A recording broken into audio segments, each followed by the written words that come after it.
O mundo desabou num telefonema. Era cedo, uma terça-feira, e eu ainda estava preparando o café da manhã quando o celular tocou. Do outro lado da linha, a vizinha do meu pai, com a voz trêmula, disse que o encontrou desacordado na varanda, com o jornal no colo. O SAMU veio rápido, mas já era tarde. Na mesma hora, senti as pernas falharem. Larguei a xícara que estava segurando e ela se espatifou no chão. Leandro, que estava na sala, levantou sem pressa e perguntou: "O que foi agora?" "Meu pai, ele morreu." Esperei um gesto, um abraço, qualquer coisa. Mas ele apenas franziu o senho, virou-se de costas e disse: "Então cancela o almoço com minha mãe, né? Ninguém vai querer saber de visita com clima de velório." Aquilo me atingiu mais do que o próprio luto, naquele momento. Era como se a dor nem me pertencesse de verdade, como se eu precisasse pedir licença para sofrer. Passamos o resto do dia cuidando dos trâmites. Caio, meu irmão, chegou no fim da tarde, visivelmente abalado. Ele sempre teve uma relação forte com nosso pai, apesar de morar longe. Assim que me viu, me abraçou tão apertado que chorei no ombro dele sem conseguir dizer uma palavra. Leandro, claro, ficou o tempo todo no celular, impaciente, fazendo perguntas inconvenientes. Seu pai tinha seguro? Ele sussurrou no carro, a caminho da funerária. Deixou algum testamento? Fingi não ouvir. Me recusei a responder qualquer coisa. Mas por dentro, algo já estava se quebrando. Aquela indiferença tinha um peso cruel demais. O velório aconteceu na manhã seguinte, em uma capela simples, mas cheia de gente. Me surpreendi com a quantidade de pessoas que apareceram, sinal de quanto meu pai era querido. Colegas da antiga fábrica onde trabalhou, vizinhos, amigos do grupo da igreja, todos com alguma história para contar. Histórias que só aumentavam a saudade. Durante as homenagens, me mantive em silêncio. Sentei no banco da frente, vestida de preto, com as mãos entrelaçadas no colo. Meus olhos fixos no caixão de madeira clara. Era estranho vê-lo ali, imóvel. Meu pai sempre foi cheio de vida, mesmo nos momentos de cansaço. Ele tinha aquele sorriso sereno que me acalmava só de olhar. Lembrei de uma tarde, quando eu tinha uns 10 anos. Briguei com uma colega na escola, cheguei em casa chorando, e ele se ajoelhou na minha frente, pegou minhas mãos e disse: "Nunca deixe ninguém dizer que você não vale. Você é valiosa, filha." Mesmo quando o mundo não enxergar isso. O mundo não estava vendo agora. Ninguém via a dor que eu carregava todos os dias. Nem Leandro. Principalmente ele. Enquanto eu tentava me manter firme, Leandro estava sentado ao meu lado com os braços cruzados, checando o relógio a cada 5 minutos. Ele sequer se levantou para cumprimentar os amigos do meu pai. Nem tentou consolar minha dor. A única vez que falou comigo durante a cerimônia foi para cochichar. Que horas isso termina? Respirei fundo. Segurei o choro. Não por ele, mas por mim. Porque eu sabia que, se chorasse na frente dele, ele usaria isso contra mim depois. Sempre foi assim. No fim da cerimônia, me aproximei do caixão. Era minha última despedida. Toquei na madeira polida e fria e sussurrei: "Obrigada por tudo, pai, por tudo mesmo." Eu devia ter dito isso mais vezes. Meu corpo tremia. Caio estava um pouco atrás, conversando com o pastor. Eu me sentia num lugar entre o passado e o vazio. Um lugar onde o amor não tem mais onde se abrigar. Foi aí que Leandro veio por trás e se aproximou do meu ouvido. Achei que fosse, enfim, demonstrar um pingo de humanidade. Mas em vez disso, ele soltou com escárnio: "Faz cena para ganhar a herança, hein?" A frase bateu nos meus ouvidos como um trovão. Meu corpo ficou paralisado. Virei lentamente para ele, e vi aquele sorriso cínico no rosto. O mesmo sorriso que ele usava quando me dizia que eu nunca seria ninguém sem ele. "Como é?" Eu sussurrei, atônita. Mas antes que eu pudesse reagir, Caio já estava ao meu lado. "Você disse o quê?" A voz dele era firme, fria. Leandro recuou um passo, desconversando. "Ah, por favor, não leva a sério. Foi só uma brincadeira, piadinha, coisa de nervoso. Você não tem ideia do que acabou de fazer. Caio avançou, mas eu segurei seu braço, temendo uma cena ainda maior. Algumas pessoas já olhavam. O clima fúnebre foi quebrado por aquela tensão invisível que crescia no ar como um trovão prestes a explodir. Leandro, vai pro carro. Eu disse, gelada. Agora. Ele bufou, girou nos calcanhares e saiu sem olhar para trás. Caio me olhou nos olhos e disse: Isso não vai ficar assim, Aline. Eu prometo. Ficamos em silêncio por um instante. Olhei para o caixão novamente. Pela primeira vez, senti que talvez meu pai soubesse. Que talvez ele tivesse pressentido tudo. Na volta para casa, o silêncio era sufocante. Leandro não falou nada. Dirigia com uma mão no volante e outra no celular. Eu encarava a janela, o rosto ainda úmido de lágrimas. Quando chegamos, ele entrou direto pro quarto, trancou a porta e ligou a televisão. Como se nada tivesse acontecido. Eu me tranquei no banheiro e chorei ali mesmo, sentada no chão frio. Não apenas pelo luto, mas por perceber o quanto me perdi tentando sustentar um casamento onde minha dor era piada. Naquela noite, deitei sozinha. Fiquei olhando para o teto escuro, perguntando em silêncio: Pai, por que você nunca me contou o que achava de Leandro? Você sabia? Você tentou me proteger e eu não vi? Mal sabia eu que ele tinha me deixado algo. Algo que responderia a todas essas perguntas. Algo que mudaria o rumo da minha vida. Mas isso, eu só descobriria depois. Depois do velório, a casa ficou cheia por horas. Gente entrando, saindo, trazendo café, pão, bolo, falando do meu pai como se todos o tivessem conhecido tão bem quanto eu. Caio e eu tentávamos ser gentis, recebendo, agradecendo, enquanto o cansaço da perda nos afundava por dentro. Leandro mal apareceu. Quando fez, ficou parado, encostado na parede, braços cruzados, cara de tédio. Não dirigiu uma palavra a ninguém além de um ou dois quando alguém tentava puxar conversa. Até minha mãe, que quase não falava com ele nos últimos anos, se esforçou para manter um clima respeitoso. Mas ele só bufava. Era como se estivesse em um lugar onde se sentia superior a todos, acima da dor. Quando o último visitante saiu e o silêncio caiu sobre a casa, Caio me chamou no quintal. Estava com um envelope pardo nas mãos, amassado nas bordas. Achei isso no escritório do pai. Estava dentro daquela gaveta trancada, a que ele sempre dizia que só tinha contas velhas. Treme só de ver meu nome escrito na caligrafia dele, aquela letra firme, meio inclinada, que eu reconheceria em qualquer lugar.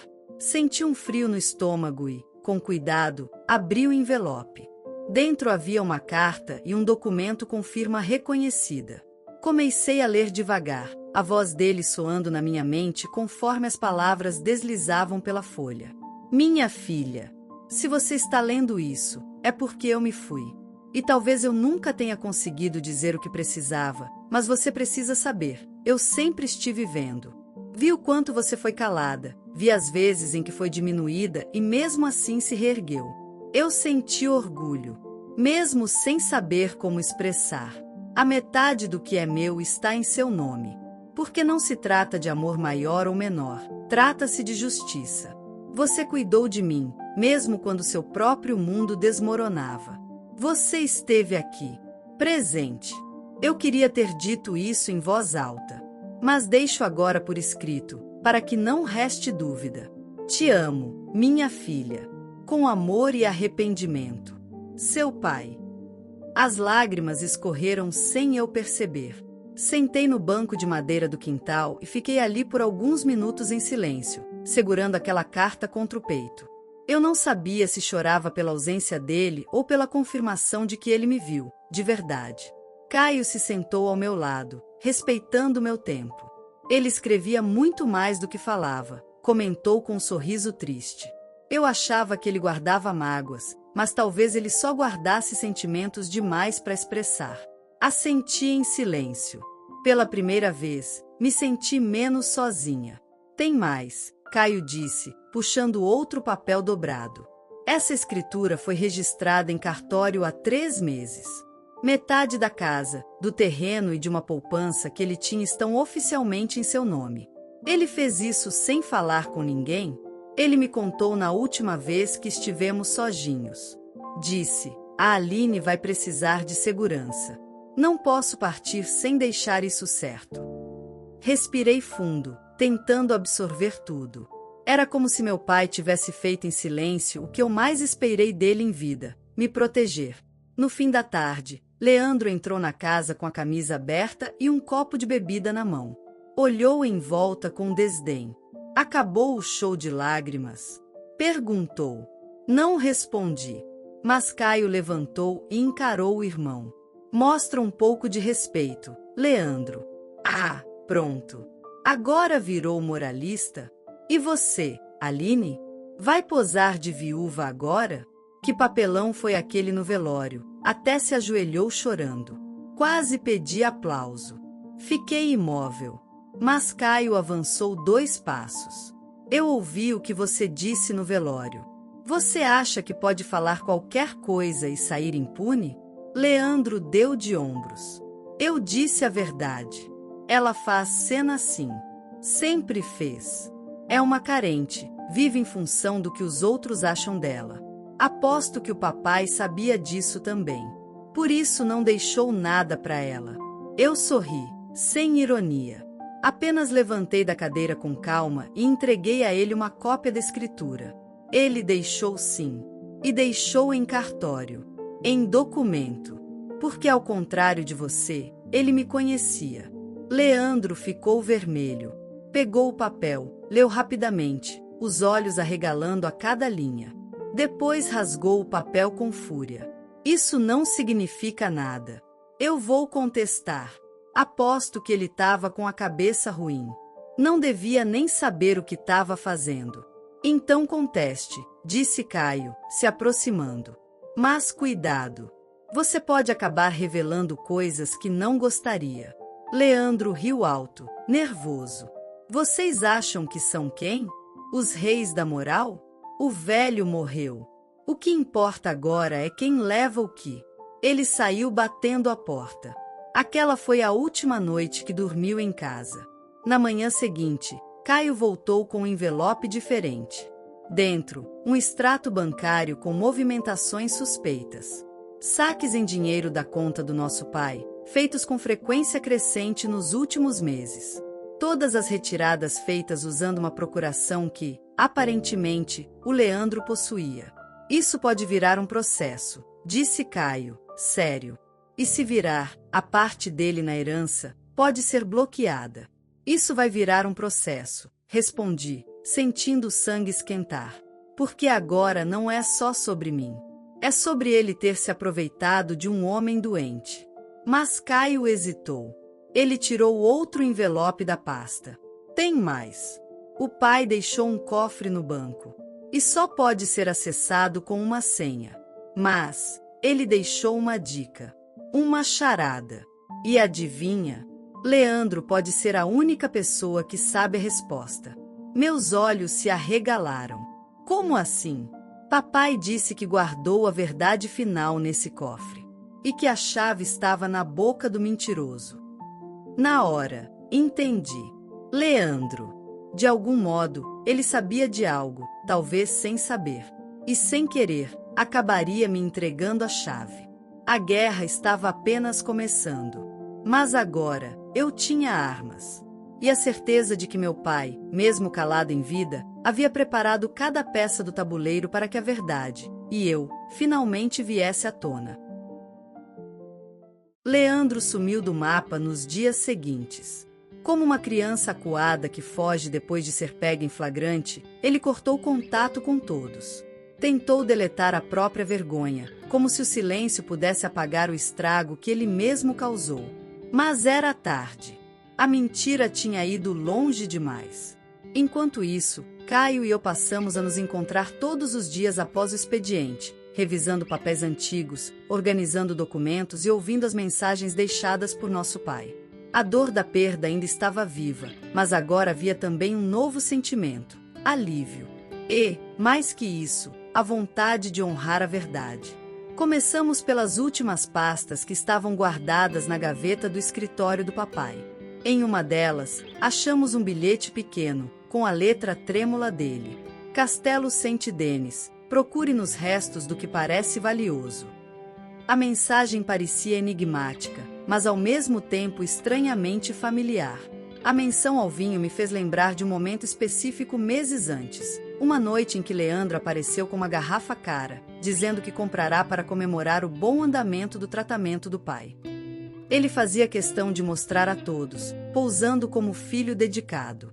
Na época, papai riu amargo e me disse em particular: "Esse vinho fui eu que paguei. Ele só passou o cartão."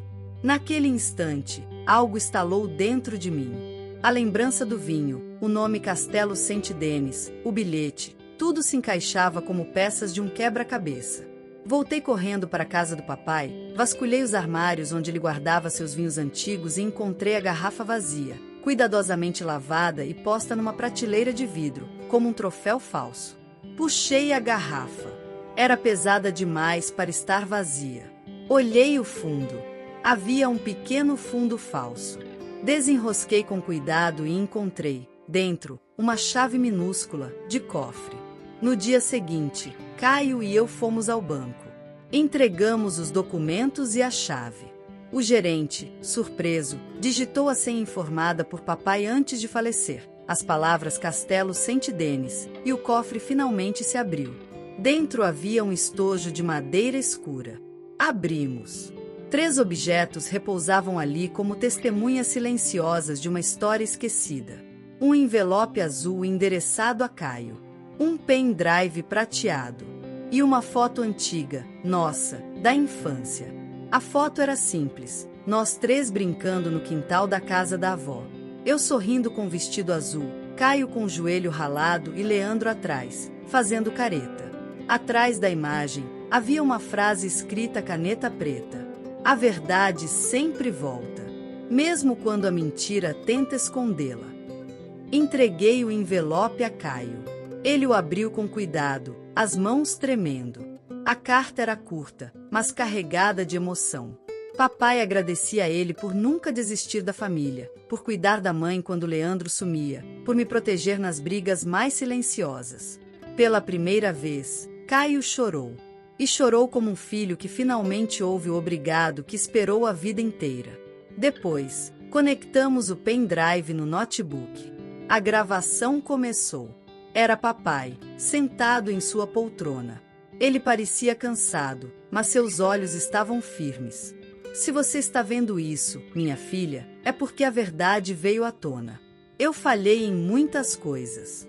Deixei passar erros do Leandro por medo de perdê-lo de vez. Mas quando ele usou a procuração que dei para desviar meu dinheiro e sumiu por semanas, percebi que a dor do silêncio era maior que o medo do escândalo. Por isso, deixei essa prova. Não para humilhá-lo, mas para proteger você e o Caio. E para deixar claro que eu sempre vi quem vocês foram de verdade." A gravação terminava com um silêncio demorado, como se ele quisesse nos dar tempo para absorver tudo. Naquela noite, eu quase não dormi. A gravação ecoava dentro de mim como um abraço tardio do meu pai. Ele não tinha sido perfeito, mas no fim, ele foi justo. Decidimos convocar uma reunião com todos os membros da família. Tios, primos, vizinhos próximos, nossa mãe, todos. Sabíamos que Leandro estava espalhando a versão de que eu havia manipulado o testamento para ficar com tudo. Queríamos a verdade diante de todos. No domingo, a casa da minha mãe se encheu. Alguns estavam curiosos, outros apenas constrangidos. Leandro chegou por último, de óculos escuros, e sentou-se no canto, debochado. "Espero que tenham comida, porque essa novela já tá me dando fome", disse, alto, com um sorriso provocador. Caio ligou a TV e, sem dizer nada, colocou o vídeo do papai. O silêncio se espalhou. Ninguém conseguia desviar os olhos da tela. Leandro se remexia na cadeira, nervoso. Tentou rir, depois tentou interromper. "Isso aí é montagem barata. É invenção." Mas ninguém mais acreditava. O advogado do meu pai, que estava presente, entregou a ele uma pasta com os extratos e a cópia da procuração. Aqui estão todos os saques, datas e comprovantes. Pode processar, se quiser, Leandro. Mas estará processando a si mesmo. Leandro empalideceu. Eu só queria ajudar.